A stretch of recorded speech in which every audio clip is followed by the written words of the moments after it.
So the next time you're in one of those sprawling sports bars staring at this colossal wall of TVs, I want you to try something. Don't just look at the game. Look at the wall itself. Because behind those screens is this like labyrinth of cabling and processing power that honestly rivals a NASA control room. Yeah, it really does. I mean, we just completely ignore the unseen infrastructure that actually makes those colossal displays function. Exactly, which is why today's deep dive is tackling a really highly detailed product catalog from HDTVSupply. Yeah. They're a 25-year-old global AV distributor.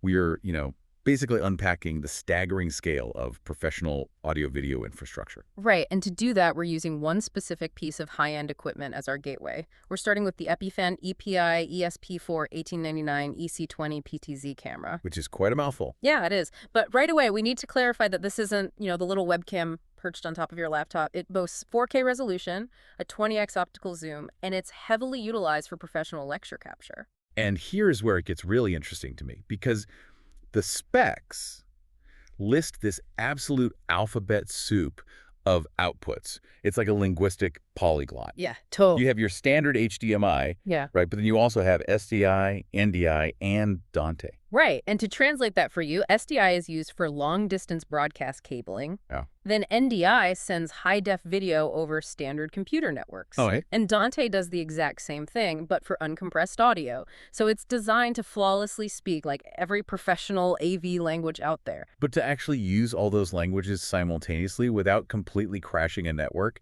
you can't just plug a camera like this into a standard wall monitor, right? Exactly, yeah. You need a specialized, sprawling ecosystem to route that data, which leads us to HDTVSupply's core offerings, like their Wolfpack modular matrix switchers. And the scale here is just dizzying. It is. I mean, you start at standard 4x4 setups, but they build AV over IP systems that scale all the way up to 160 by 160 HDMI matrix switches.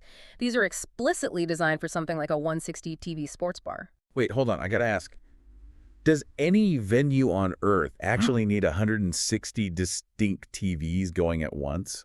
Like, who is watching 160 different games? It honestly sounds like a pure technological flex. I know, it absolutely sounds like a flex until you look at how modern venues actually use that data. These setups aren't just duplicating one image 160 times. Okay, so what are they doing?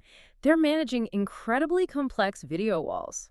We're talking about routing processors that handle everything from a 1x2 display configuration all the way up to a 10x1 horizontal banner of screens. Oh, wow. Yeah, and you add in multi-view picture-in-picture displays, and suddenly you require just immense processing power. Think of a matrix switcher, like a high-speed train yard, where hundreds of data streams are passing through simultaneously at 200 miles per hour. So the switcher is acting like an ultra-fast digital traffic cop, basically slicing and routing those packets perfectly in sync. Right, it ensures the data trains never collide, so there's absolutely zero latency on the screen. But with hundreds of high-def video feeds flying around a building at that speed, the immediate problem becomes user control, right?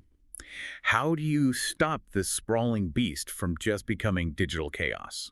Well, security and access control are huge here. That's why systems like this are managed via dedicated software, like the Wolfpad TV control systems. Oh, they actually provide free apps for that, right? Yeah. Across iOS, Android, and Windows 11. Yeah, exactly. Ensuring that no matter where an operator is in the venue, they can securely manage that labyrinth of routing, which explains their high-level clientele, honestly. Right, because HDTVSupply isn't just outfitting local bars. They are deeply integrated into government infrastructure. Yeah, they have dedicated purchasing avenues for the federal GSA schedule, TAA-approved products, and even the NASA CEPI program. Meaning this gear is vetted for the absolute highest levels of federal IT security. And when you connect this to the bigger picture, it makes perfect sense. I mean, mission control rooms, emergency response centers, military briefings. Yeah, exactly. These environments require the exact same zero latency, highly secure video routing as a mega sports bar, just with infinitely higher stakes. Exactly. Right. So, the next time you look at a sprawling video wall in an airport or grab a drink at a multi-screen venue, just remember that you're actually looking at an incredibly complex, government-grade Wolfpack matrix of hidden cables and switchers. Yeah, but I do want to leave you with a final thought to ponder today.